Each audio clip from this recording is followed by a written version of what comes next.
What's going on, everybody? Mike McIntyre here from All Things Sports, bringing you a brand new video. And there's one thing we need to talk about. Did you hit the subscribe button yet?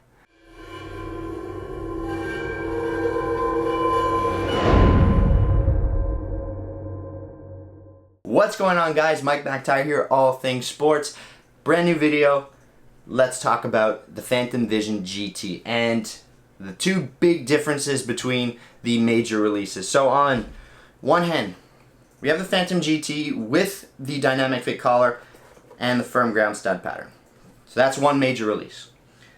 The other one is right here. Phantom GT, low cut collar, AG stud pattern. So I just wanted to make a video, this head-to-head video, about which one I think is better and which one I think you should go for and my reasons as to why I've come to this conclusion. And I want to give you guys all the advice I can with regards to these two boots. So the Phantom GT was dropped a couple weeks ago now. I've done a review video on this one and I've done a review video on this one. If you want to check those out, hit that link right up here in the right hand corner and you guys can see what the differences are and the original unboxing reviews of each boot. Now, the upper is really, really good. Okay, it's the same on both. I really like the upper. The GT stands for generative texture. So essentially they've taken the Flyknit base and they've molded the texture into the Flyknit to create a very, very unique upper. It reminds me of the old Hypervenom Phantom, which the upper was really, really popular, but they've tweaked it a little bit to make it a little bit more responsive, and they put ACC on top, which stands for All Conditions Control.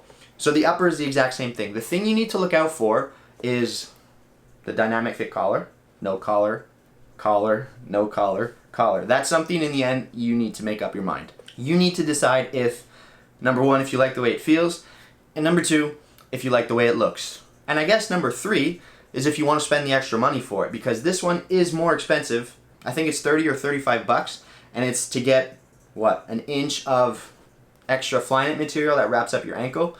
I'll give you my thoughts on it. My opinion is I actually find this one less comfortable than this one. It could be all in my head, to be very honest, but I noticed when the boot is on feet, I noticed that the collar's there, and I noticed the seam on the inside of the boot that's touching my foot. I noticed the seam that is between the collar and the actual boot itself. So that seam, they have to stitch that together somehow, and that seam is just a little bit more rough and a little bit more unfinished compared to this one, in my opinion. Because this is the end of the boot, there's nothing extending up higher than this part of the boot. They've done a better job, in my opinion, of just finishing this off better. It's a little bit more seamless, and I think it's just a little bit more refined, in my opinion, compared to this one. Again, the top part's fine. It's not up here. It's on the inside of the boot where the Flyknit meets the actual boot material. Okay, so that seam they need to finish in such a way to create this extended dynamic fit collar, and it's just not as refined as this one. So in my opinion, I actually feel the collar and I feel that seam. I just don't find it as comfortable, nor do I think it's needed. So save the money and don't get it. That's my opinion. Arguably the biggest thing, and probably more important out of all that, is which sole plate do you want? I think that is truly the biggest decision that you'll have to come to. Which one do you want? Do you want blades? Do you like blades? If you do, that's fine. But in my opinion, conical studs are the way to go. The reason being is it allows you to pivot. It doesn't really hurt your traction. It's not like you're getting more traction with this one over this one. Again, this is my opinion, this is my experience. It's a long time worth of experience.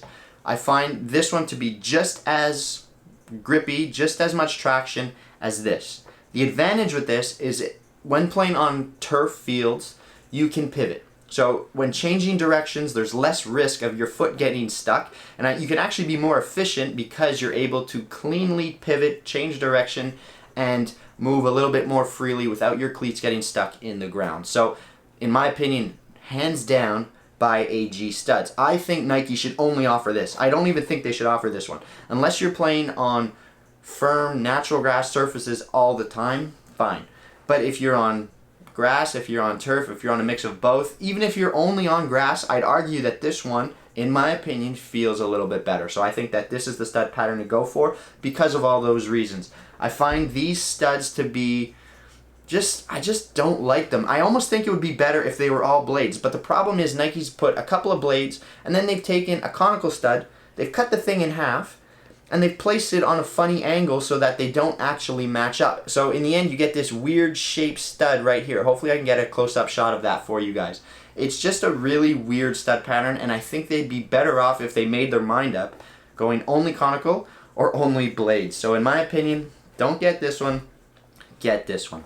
As far as fit and feel goes, they're the exact same. I've talked about that a lot more in the other video. They feel really, really good. The shape is good. They're not narrow. They're not a super wide boot, but wide feet can get into them because they're based on the old Phantom Venom and Phantom Vision. So the platform, if you will, is very, very forgiving for wide feet. So wide feet can get into them. They offer a responsive feel, a modern feel. They're snug. They're not super loose or anything like that. And they won't really stretch, but they do feel good on feet. So that is the head-to-head comparison video of the two Phantom GT models. In the end, it's up to you. You need to make your mind up which one you want. My mind, it's pretty clear. That's the one to get. Again, no collar, conical studs, and I think this one just looks way, way better in my opinion. But that is the Phantom Venom GT head-to-head video on the comparison of the two models. So let me know what you guys think. If you enjoyed the video, if you found it informative, smash that like button. Please let me know what you guys think. If you have a comment or question, leave that down below as well. I always get an answer out to you. Hit that subscribe button. Please hit the subscribe button. It always helps me out. It helps you guys out. You're going to get more videos from it. Mike McIntyre, All Things Sports. I'm signing off now. I'll catch you in the next video. Till then, take care. Peace.